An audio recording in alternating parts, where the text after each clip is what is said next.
Hello friends, welcome to GS analysis centre. तो आज के इस वीडियो में डिस्कस करेंगे 13 दिसंबर का करंट अफेयर। साथ ही इसका पीडीएफ इस वीडियो के डिस्क्रिप्शन से आप डाउनलोड कर सकते हैं। तो दोस्तों, आज का करंट अफेयर देखेंगे उससे पहले फटाफट पिछले क्लास का क्विक रिवीजन कर लीजिए और वीडियो को अंत तक देखिए। लास्ट में आपसे 2 प्रश्न पूछूंगा, उसका आंसर आपको नीचे कमेंट में लिखना है। अब चलिए स्टार्ट करते हैं। पहला क्वेश्चन, 11 दिसंबर 2021 को किस विषय के साथ अंतर्राष्ट्रीय पर्वत दिवस यानी इंटरनेशनल माउंटेन डे मनाया गया? सस्टेनेबल माउंटेन टूरिज्म में। $18 बिलियन के मार्केट कैप के साथ दुनिया की सबसे मूल्यवान एड टेक और डिजिटल लर्निंग कंपनी कौन बनी है? बायजू। वी बॉक्स के 9वें इंडिया स्किल्स रिपोर्ट 2022 के अनुसार उच्चतम रोजगार के मामले में कौन सा राज्य पहले स्थान पर है? इसमें महाराष्ट्र पहले स्थान पर है और दूसरे स्थान पर है यूपी। वहीं उच्चतम रोजगार मामले में शहरों की रैंकिंग में पहले स्थान पर पुणे है। गणित के सबसे प्रतिष्ठित पुरस्कारों में से एक Ramanujan prize for young mathematician 2021 के विजेता कौन बनी है? नीना गुप्ता। और ये पुरस्कार प्राप्त करने वाली ये चौथी भारतीय बन गई हैं। आरबीआई ने कंपनियों को विदेशों में कितने करोड़ रुपए से अधिक राशि के लेन देन पर LEI नंबर अनिवार्य कर दिया है? 50 करोड़ या इससे अधिक के लेन देन पर। 10 से 12 दिसंबर को 8वां कलिंग साहित्य महोत्सव कहाँ पर आयोजित किया गया? ओडिशा की राजधानी भुवनेश्वर में। और इस महोत्सव का विषय था India at 75 coming to republic of letters. किस प्रसिद्ध कवि को कलिंग साहित्य अंतर्राष्ट्रीय पुरस्कार 2021 से सम्मानित किया गया? तो कलिंग साहित्य महोत्सव में अरुण कमल को कलिंग साहित्य अंतर्राष्ट्रीय पुरस्कार से सम्मानित किया गया। वहीं कलिंग साहित्य पुरस्कार 2021 के 2 लोग विजेता हैं, श्रीनिवास उद्गाता और दिव्या दत्ता। वहीं कलिंग साहित्यिक युवा पुरस्कार 2021 से सम्मानित किया गया तारो सिद्दीकी को। हाल ही में लॉन्च पुस्तक at home in the universe के लेखक कौन हैं? बालकृष्ण मधुर। संयुक्त राष्ट्र बाल कोष यानी यूनिसेफ के नए प्रमुख कौन बने हैं? कैथरीन रसेल, जो कि अमेरिका की हैं। इन्हें हाल ही में यूनिसेफ का कार्यकारी निदेशक बनाया गया है। जेरेमी लाल रेनुंगा ने राष्ट्रमंडल भारोत्तोलन चैंपियनशिप 2021 में पुरुषों के 67 किलोग्राम भार वर्ग में कौन सा पदक जीता? Gold medal. जेरेमी लाल रेनुंगा जो हैं ये वेट लिफ्टर हैं मिजोरम के। केंद्रीय मंत्रिमंडल ने प्रधानमंत्री आवास योजना ग्रामीण को कब तक के लिए बढ़ाने की मंजूरी दे दी है? मार्च 2024 तक के लिए। 9 से 10 दिसंबर को किसकी मेजबानी में लोकतंत्र के लिए शिखर सम्मेलन यानी समिट्स फॉर डेमोक्रेसी आयोजित किया गया? इसकी मेजबानी अमेरिका ने की। 100 देशों ने हिस्सा लिया था, भारत ने भी इसमें हिस्सा लिया। भारत की ओर से प्रधानमंत्री नरेंद्र मोदी ने वीडियो कॉन्फ्रेंसिंग के माध्यम से इसमें हिस्सा लिया था। तो अब चलिए आज 13 दिसंबर का करंट अफेयर देखते हैं। पहला क्वेश्चन, हाल ही में IMD वर्ल्ड कॉम्पिटिटिव सेंटर द्वारा जारी वर्ल्ड टैलेंट रैंकिंग रिपोर्ट 2021 में भारत किस स्थान पर है? तो हाल ही में IMD ने वर्ल्ड टैलेंट रैंकिंग जारी की है। इसमें भारत 56वें स्थान पर है। 64 देशों को शामिल किया गया है, जिसमें भारत 56वें स्थान पर है। पिछले साल भारत इसमें 62वें स्थान पर था। ठीक है। वर्ल्ड टैलेंट रैंकिंग 2021 में पहले स्थान पे कौन सा देश है? तो इसमें पहले स्थान पे है स्विट्जरलैंड और दूसरे स्थान पे है स्वीडन। 64 देशों की रैंकिंग में सबसे अंतिम स्थान पर यानी 64वें स्थान पर है वेनेजुएला। 2021 में जितने भी इंपॉर्टेंट इंडेक्स जारी किए गए हैं उसमें भारत की रैंक क्या है उसे भी ध्यान में रखिएगा, फटाफट रिवीजन कर लीजिए।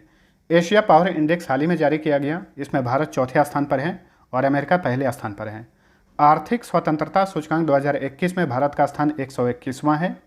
वर्ल्ड हैप्पीनेस रैंकिंग में भारत का स्थान 139वां है। विश्व प्रेस स्वतंत्रता सूचकांक 2021 में भारत का स्थान 142वां है। वैश्विक शांति सूचकांक 2021 में भारत का स्थान 135वां है। वैश्विक भूख सूचकांक 2021 में भारत का स्थान 101वां है। वैश्विक खाद्य सुरक्षा सूचकांक 2021 में भारत 71वें स्थान पर है। वहीं वैश्विक रिश्वत जोखिम सूचकांक 2021 में भारत 82वें स्थान पर है। चलिए अगला क्वेश्चन, हाल ही में अंतर्राष्ट्रीय सार्वभौमिक स्वास्थ्य कवरेज दिवस कब मनाया गया? तो हाल ही में ये दिवस मनाया गया 12 दिसंबर को। तो हर साल अंतर्राष्ट्रीय सार्वभौमिक स्वास्थ्य कवरेज दिवस यानी यूनिवर्सल हेल्थ कवरेज डे 12 दिसंबर को ही मनाया जाता है। तो सभी के लिए स्वास्थ्य देखभाल तक पहुंच सुनिश्चित करने के उद्देश्य से हर साल ये दिवस मनाया जाता है। 2021 का थीम याद रखिए, 2021 का थीम है इस दिवस का live no one behind when it comes to health invest in health systems for all. चलिए अगला क्वेश्चन, लंदन में किस भारतीय को आउटस्टैंडिंग मीडिया और एंटरटेनमेंट अवार्ड श्रेणी में 21वीं सेंचुरी आइकन अवार्ड से सम्मानित किया गया है? तो 21वीं सेंचुरी आइकन अवार्ड जो है हर साल स्क्वायर्ड वाटरमेलन कंपनी द्वारा लंदन में प्रदान किया जाता है। इसमें आउटस्टैंडिंग मीडिया और एंटरटेनमेंट अवार्ड श्रेणी में इस पुरस्कार के विजेता बने हैं एक भारतीय, इनका नाम है Amit Goenka. Option A right answer. तो लंदन के हाउस ऑफ लॉर्ड्स में इन्हें ये पुरस्कार दिया गया है। अमित गोयनका जो हैं ये जी एंटरटेनमेंट इंटरप्राइजेज लिमिटेड के अध्यक्ष हैं। नेक्स्ट, बहरीन के रिफा में संपन्न चौथे एशियाई युवा पैरा खेल 2021 में भारत ने कुल कितना पदक जीता? तो हाल ही में बहरीन के रिफा में एशियाई युवा पैरा खेल के चौथे संस्करण का आयोजन किया गया। इसमें भारत ने कुल 41 पदक जीते। Option D right answer. और 41 पदक जीतकर भारत जो है पदक तालिका में 5वें स्थान पर रहा। भारत ने 41 पदक में कितने स्वर्ण पदक जीते? 12 स्वर्ण पदक, 15 रजत पदक और 14 कांस्य पदक। स्वर्ण यानी गोल्ड मेडल, रजत यानी सिल्वर मेडल, कांस्य यानी ब्रॉन्ज मेडल। ठीक है। पदक तालिका में ईरान पहले स्थान पर रहा 122 पदक जीतकर। ठीक है। तो 2021 में एशिया युवा पैरा खेल का आयोजन कहाँ पर किया गया? बहरीन के रिफा में। हर 4 साल पर इसका आयोजन किया जाता है। अगली बार यानी 2025 में इसका आयोजन कहाँ पर किया जाएगा? उज्बेकिस्तान की राजधानी ताशकंद में किया जाएगा। ताशकंद में ही 2021 का एशियाई भारोत्तोलन चैंपियनशिप का आयोजन किया जा रहा है। बहरीन की बात करें तो बहरीन एक अरब देश है। इसकी राजधानी है मनामा। यहाँ के किंग हैं हमाद बिन ईसा अल खलीफा। यहाँ के क्राउन प्रिंस और प्रधानमंत्री हैं सलमान बिन हमाद अल खलीफा। करेंसी है दिनार। अगला क्वेश्चन, हाल ही में किस राज्य की सरकार ने दूध मूल्य प्रोत्साहन योजना लॉन्च किया है?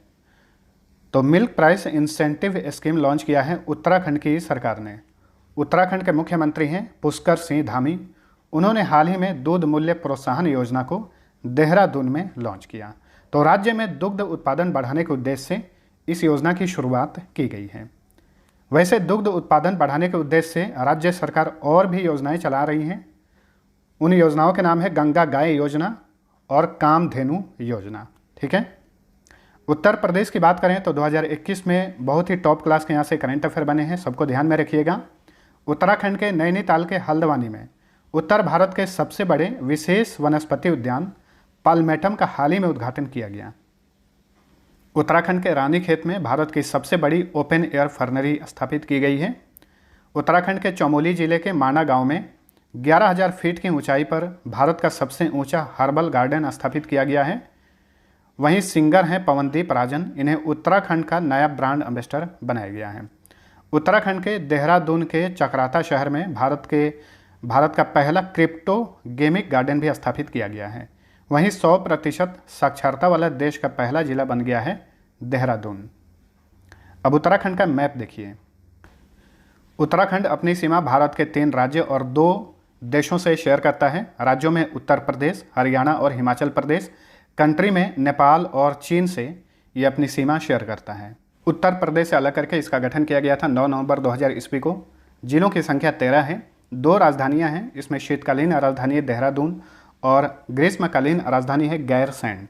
पुष्कर सिंह धामी सीएम हैं। गुरमीत सिंह यहाँ के गवर्नर हैं। मुख्य न्यायाधीश हैं राघवेंद्र सिंह चौहान। उत्तराखंड का हाई कोर्ट नैनीताल में है। उत्तराखंड में लोकसभा सीट की संख्या 5, राज्यसभा सीट 3, विधानसभा सीट की संख्या 70 है। यहाँ का राजकीय पशु यानी स्टेट एनिमल है कस्तूरी मृग। स्टेट बर्ड है मोनाल। यहाँ का स्टेट ट्री है बुरांश। स्टेट फ्लावर ब्रह्म कमल। स्टेट स्पोर्ट्स है यहाँ का फुटबॉल। बरादानाथी, भोटिया, झोरा, पांडव, चपादी, कुमायूं, गढ़वाली तथा लांगवीर यहाँ के प्रमुख फोक डांस हैं। रामगंगा नेशनल पार्क, याद रखिए रामगंगा नेशनल पार्क का पुराना नाम जिम कॉर्बेट नेशनल पार्क है। हाल ही में इसका नाम बदलकर रामगंगा नेशनल पार्क किया गया है और ये भारत का सबसे पुराना नेशनल पार्क है। Gangotri national park, Rajaji national park, valley of flower national park, Govind national park, Nanda Devi national park सारे उत्तराखंड में हैं। Tehri dam, Manera dam, Koteshwar dam Bhagirathi नदी पर, लखवार डैम यमुना नदी, धौली गंगा डैम धौली गंगा नदी पर है। थारू, कोए, मारा, भोट तथा नीति यहाँ के प्रमुख ट्राइब्स हैं और यहाँ पे बहुत सारे दर्रे पाए जाते हैं यानी पास, और बार बार एग्जाम्स में पूछा जाता है, याद रखिए। लिपुलेख पास, माना पास, नीति पास, थागाला पास, मुलिंगला पास, तुंजुनला पास, बालचा पास, कियोगाद पास और लाम्पिया पास, सारे उत्तराखंड में हैं। चलिए अगला क्वेश्चन। भारतीय अंतरिक्ष एजेंसी इसरो ने भारतीय नेविगेशन प्रणाली नाविक के मैसेजिंग सर्विस के रिसर्च एंड डेवलपमेंट के लिए किसके साथ समझौता किया है? तो हाल ही में इसरो ने जो भारतीय नेविगेशन प्रणाली है नाविक, इसके मैसेजिंग सर्विस के रिसर्च एंड डेवलपमेंट के लिए चाइनीज कंपनी ओप्पो के साथ समझौता किया है। Option A right answer. जिस तरह से जीपीएस आप सभी लोग जानते होंगे, ये अमेरिका की नेविगेशन प्रणाली है, पूरे विश्व में अभी जीपीएस ही चल रहा है। उसी तरह से भारत का क्षेत्रीय नेविगेशन प्रणाली है, इसका नाम है नाविक। ठीक है, नाविक का फुल फॉर्म होता है navigation with Indian constellation. Oppo के साथ समझौता किया गया है। ओप्पो की स्थापना की गई थी 10 अक्टूबर 2004 में। मुख्यालय चीन के गुआंगडोंग के डोंगवान में है। वर्तमान में इसके सीईओ हैं टोनी चेन। इसरो की बात करें तो भारत की अंतरिक्ष एजेंसी है। फुल फॉर्म होता है इंडियन स्पेस रिसर्च ऑर्गेनाइजेशन। स्थापना हुई थी 15 अगस्त 1969 को। हेडक्वार्टर बेंगलुरु में है। बेंगलुरु में ही दो प्रमुख आईटी कंपनियां विप्रो और इन्फोसिस का मुख्यालय स्थित है।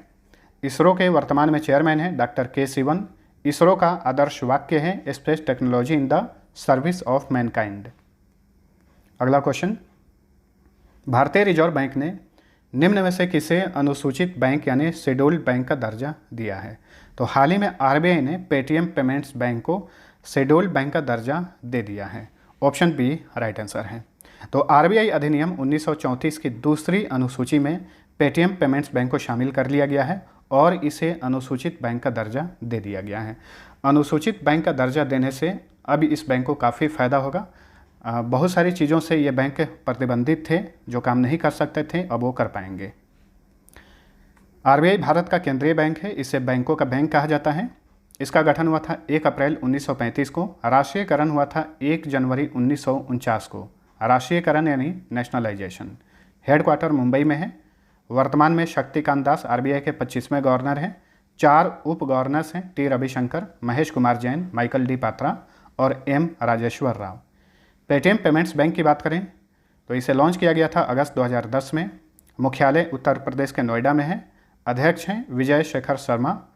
प्रबंध निदेशक और सीईओ हैं सतीश कुमार गुप्ता। अगला क्वेश्चन। हाल ही में किस राज्य के हैदरपुर आर्द्रभूमि क्षेत्र को भारत के 47वां रामसर स्थल के रूप में घोषित किया गया है यानी दर्जा दिया गया है? तो हैदरपुर आर्द्रभूमि क्षेत्र जो है ये भारत का 47वां रामसर स्थल बन गया है। ये उत्तर प्रदेश में है। Option C right answer. Uttar Pradesh के मुजफ्फरनगर और बिजनौर जिला क्षेत्र में फैला हुआ है हैदरपुर आर्द्रभूमि क्षेत्र। यह भारत का 47वां और उत्तर प्रदेश का 10वां रामसर स्थल बन गया है। इंपॉर्टेंट क्वेश्चन बनेगा, इसे ध्यान में रखिएगा। ठीक है, यहाँ पे कुछ और बातें ध्यान में रखिए। इसी साल बहुत सारे आर्द्रभूमि क्षेत्र को रामसर स्थल का दर्जा दिया गया है, जैसे कि गुजरात के थोल आर्द्रभूमि क्षेत्र और वधावन आर्द्रभूमि क्षेत्र को, यानी गुजरात के 2 स्थल हो गए रामसर स्थल। वहीं हरियाणा के भी 2 हैं, सुल्तानपुर आर्द्रभूमि क्षेत्र और भिंडावास आर्द्रभूमि क्षेत्र। इन सभी को इसी साल रामसर स्थल का दर्जा दिया गया है। अब ये रामसर जो आप नाम सुन रहे हैं, ये होता क्या है इसके बारे में जान लीजिए।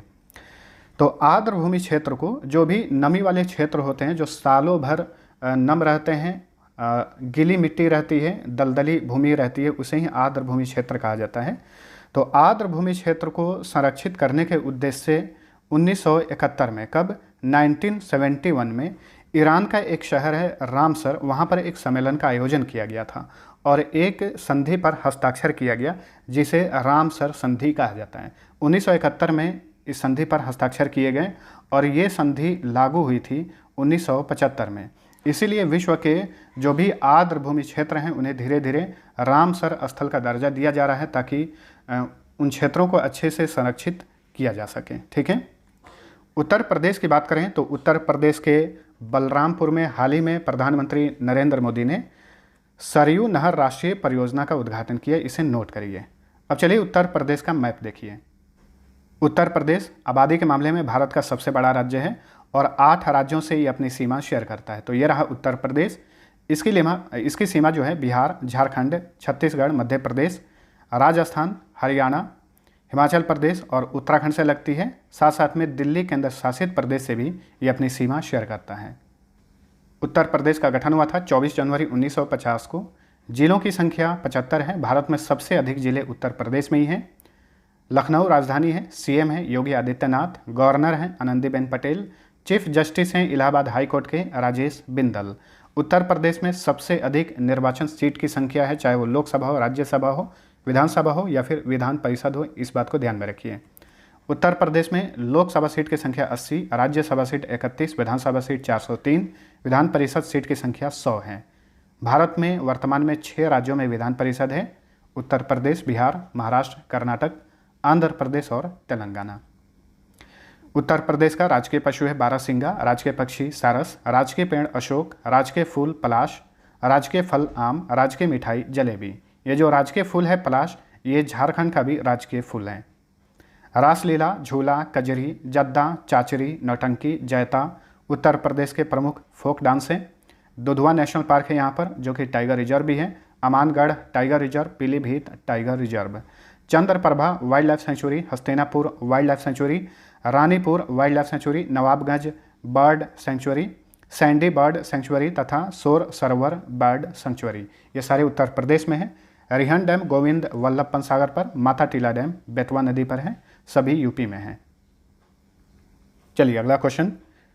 ब्रिटिश मानक संस्थान द्वारा ISO 13131-2021 का प्रमाणन प्राप्त करने वाला दुनिया का पहला संगठन कौन बना है? तो ब्रिटिश मानक संस्थान यानी ब्रिटिश स्टैंडर्डाइजेशन इंस्टीट्यूट द्वारा ये प्रमाणन प्राप्त करने वाला दुनिया का पहला संगठन बन गया है अपोलो टेली हेल्थ, जो कि भारत का संगठन है। Option A right answer. Apollo tele health जो है ये भारत में अपोलो हॉस्पिटल्स ग्रुप का एक विशिष्ट टेलीमेडिसिन नेटवर्क है। इसे हाल ही में ये प्रमाणन दिया गया है। अपोलो टेली हेल्थ की स्थापना जो है 2010 में की गई थी और ये हैदराबाद में स्थित है। चलिए अगला क्वेश्चन। निम्नलिखित में से किस राज्य की सरकार ने हाल ही में मनु बांकुल के सबरूम में एक बौद्ध विश्वविद्यालय स्थापित करने की मंजूरी दे दी है? तो हाल ही में त्रिपुरा की सरकार ने त्रिपुरा के मनु बांकुल के सबरूम में एक बौद्ध यूनिवर्सिटी स्थापित करने की मंजूरी दे दी है। तो ऑप्शन सी राइट आंसर। अब जानिए त्रिपुरा के बारे में। त्रिपुरा भारत का उत्तर पूर्वी राज्य है और भारत के 2 राज्यों से ये अपनी सीमा शेयर करता है, मिजोरम और असम से। साथ साथ में 2 कंट्री से भी ये अपनी सीमा शेयर करता है, बांग्लादेश और म्यांमार से। त्रिपुरा एकमात्र ऐसा राज्य है जो कि बांग्लादेश से तीनों ओर से घिरा हुआ है, इसे भी नोट करिए। त्रिपुरा का गठन हुआ था 21 जनवरी 1972 को। जिलों की संख्या 8 है। अगरतला राजधानी। यहाँ के चीफ मिनिस्टर हैं बिप्लब कुमार देव। गवर्नर हैं सत्यदेव नारायण आर्य। चीफ जस्टिस हैं इंद्रजीत मोहंती। त्रिपुरा का हाईकोर्ट अगरतला में है। यहाँ पर लोकसभा सीट की संख्या 2, राज्यसभा सीट 1, विधानसभा सीट की संख्या 60 है। त्रिपुरा का राजकीय पशु है लंगूर, राजकीय पक्षी ग्रीन इंपीरियल कबूतर, राजकीय वृक्ष है अगार, राजकीय फूल नाग केसर। रियंग्स तथा चकमास यहाँ के प्रमुख फोक डांस हैं। Clouded leopard national park, Rajbari national park, Gumti wildlife sanctuary, Rowa wildlife sanctuary तथा तृष्णा वाइल्ड लाइफ सेंचुरी सारे त्रिपुरा में हैं। दारलोंग या कुकीस तथा रियांग तथा या फिर त्रिपुरी, ठीक है। कुकीज़ को दारलोंग भी कहा जाता है और रियांग को त्रिपुरी भी कहा जाता है। तो ये यहाँ के प्रमुख ट्राइब्स हैं। बंगाली, कोक बोरोक तथा अंग्रेजी यहाँ की आधिकारिक भाषा है। खास करके इसे याद रखिएगा, कोक बोरोक जो है ये त्रिपुरा की आधिकारिक भाषा है। तो फ्रेंड्स, ये था हमारा आज का करेंट अफेयर। वीडियो पसंद आया है तो लाइक और शेयर जरूर करना। अब पिछले क्विज का आंसर जान लीजिए। पहला क्वेश्चन था फुटवियर ब्रांड प्लेटो के ब्रांड एम्बेसडर कौन बने हैं? तो हाल ही में भारतीय पुरुष क्रिकेट टीम के मुख्य कोच राहुल द्रविड़ को प्लेटो का ब्रांड एम्बेसडर बनाया गया है। दूसरा क्वेश्चन था राष्ट्रीय क्रिकेट अकादमी के नए प्रमुख कौन बने हैं? तो राहुल द्रविड़ के स्थान पर VVS लक्ष्मण को राष्ट्रीय क्रिकेट अकादमी का नया प्रमुख बनाया गया है। अब चलिए आज का पहला क्विज है। किस लेखक ने दिल्ली ए सोलिलो की पुस्तक के लिए 2021 का JCB पुरस्कार जीता है? भारत में साहित्य के क्षेत्र में सबसे अधिक राशि वाला ये पुरस्कार है JCB पुरस्कार। इंपॉर्टेंट क्वेश्चन है, कमेंट करके आंसर बताइए। दूसरा क्वेश्चन है कैसर हिंद किस राज्य की राजकीय तितली बनी है? तो दोनों का आंसर नीचे कमेंट में लिखिए। मिलते हैं अगले वीडियो में, तब तक के लिए टेक केयर।